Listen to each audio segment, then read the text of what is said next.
Many Star Trek episodes mention and use photon torpedoes, and quantum torpedoes were heavily referenced in Deep Space Nine and TNG. It seems logical to assume that if phasers are possible, then torpedoes are too. Think about it. We already have submarine torpedoes and missiles, so what's so hard about firing TNT into space? Well, it's not as easy as it seems. A lot of research has been done in order to make these, however, no one has ever succeeded in making them. Here's Elon Musk, who's capable of doing something out of the ordinary. Now, he thinks it might be possible to build a photon torpedo. Well, stay tuned to the end of the video and get to know more about it. Hello everyone, and welcome to Elon Musk Evolution. If you're a Musk fan and don't want to miss anything about this incredible person, then smack the subscribe button and hit the bell icon so that you will be notified whenever a new video is uploaded.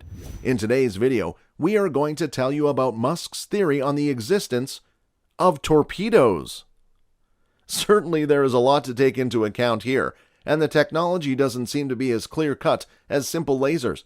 As a matter of fact, in Memory Alpha and in the Star Trek Technical Manual, they refer to photon torpedoes as antimatter warheads. Surely, just by that claim alone, photon torpedoes will be more difficult to attain.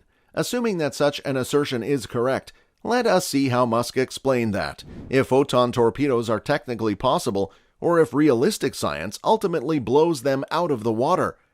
According to Musk, the goal of technology is to take yesterday's fantasy and turn it into today's reality. In fact, it isn't unusual to see things like this homemade laser shotgun popping up in backyards like little bits of science fiction. On the other hand, there are university laboratories in which students theorize how to build a staple of science fiction, photon torpedoes. It is no secret that photon torpedoes have been an integral part of Star Trek stories ever since they first appeared. But who would have thought that it might actually be possible to build a photon torpedo? Elon Musk conducted a study that has provided insight into the possibility of building a photon torpedo, as well as the materials that are likely to be required for it to work. Specifically, Musk determined that photon torpedoes probably work through a reaction called annihilation in its core. This reaction occurs when antimatter and matter collide with one another, to eventually produce a chain reaction that results in an explosion. Because of the scarcity of antimatter and the high cost of its production, Musk hypothesized that an electromagnetic cascade would have to be the mechanism used to liberate the energy.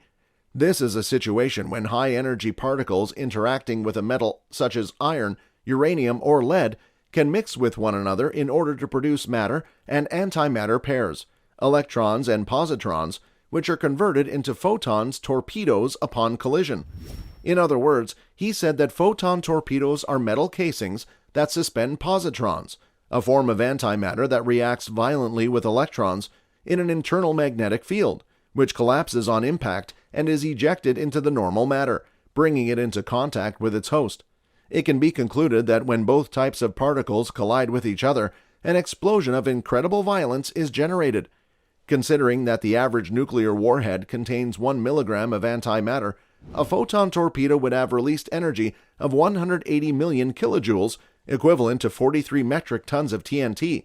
If we were to construct a torpedo that would have a yield like this, and keep in mind that we are only dealing with only 1 milligram of antimatter, the result would look something like the explosion of 50 tons of TNT in 1963. According to Musk, a photon torpedo, when used as an explosive device in space, would have the advantage that you won't have combustible oxygen.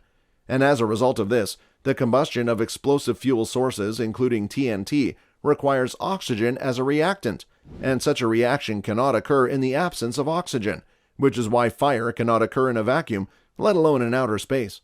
Immediately after this, he also raised a problem relating to the use of explosives in space without oxygen to ignite the agent. How can this be done without causing too many deaths in the process? And explained that, unlike other reactions, matter-antimatter reactions do not require oxygen. In fact, antimatter annihilation occurs spontaneously at the quantum level, so antimatter weapons are effective in any atmosphere.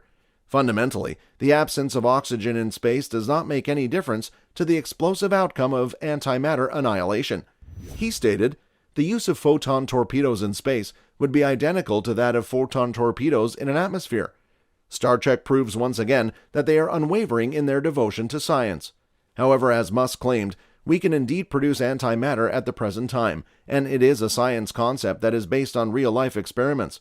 The fact remains that antimatter can be produced in large particle colliders, such as those found at CERN and Fermilab, even though only a few nanograms have ever been produced and maintained for only a few milliseconds. It seems that the prospects of creating photon torpedoes appear to be getting brighter since antimatter can be created. Even though he is so indulged in it, he explained that it is very possible that photon torpedoes will be a science fact in the near future, though there are severe limitations, which mean that photon torpedoes are less likely to become a reality in the near future than phasers. Despite its amazing benefits, antimatter has a very steep production cost. It can cost up to $25 billion per gram. Due to the fact that antimatter is one of the rarest resources in the universe, it would also be impractical to harvest antimatter. He said, "I think it is not a good idea for mankind to use photon torpedoes in the future, because mass production is out of the question, since there may not be enough antimatter to make more than a few torpedoes, each carrying only a few micrograms or even nanograms of antimatter. There is a possibility that we may have to deal with much lower yields of antimatter than we would like." He further explained that torpedoes in space are also difficult, since Newton's first law of motion states that an object in uniform motion or at rest will remain in its current state until it is acted upon. Star Trek's photon torpedoes are known for their accuracy and maneuverability. They track down and destroy their targets with deadly precision. However, missiles and jets get their aerodynamic ability from air resistance. That's why Musk explained that an object can't make sharp turns, loops, or change direction without a force pushing against the direction of the object's motion and another force pushing in the opposite direction. This is why planes have wing flaps, so they can take advantage of air resistance and adjust airflow. As mentioned before, space is a vacuum, so air resistance doesn't exist. So according to Musk, firing a torpedo in space will simply make the torpedo travel in a straight line, with or without thrusters, forever and ever until it hits something. And if the torpedo were to thrust left while forward motion, it wouldn't change its direction completely to the left, it'd travel diagonally. So when you apply a force in a new direction, it doesn't cancel out the previous vector, unless you act against the torpedo's forward motion. In fact, Musk explained the reason behind this. He said the reason for this is because vectors are additive. Force vectors applied in both forward and left directions result in a net vector in the diagonal left-forward direction. So assuming that the Enterprise and the Romulan bird of prey do not move, Musk indicated that a torpedo shot at the ship's face will destroy it. Musk ended his argument by saying that this does not mean we can't use photon torpedoes in the future. It simply means that space combat would no longer be as exciting as Star Trek DS9. So I guess we know that Musk will come up with a way to make this in the future, so it would not be a surprise that he will be able to find a way to do this in Star Trek style.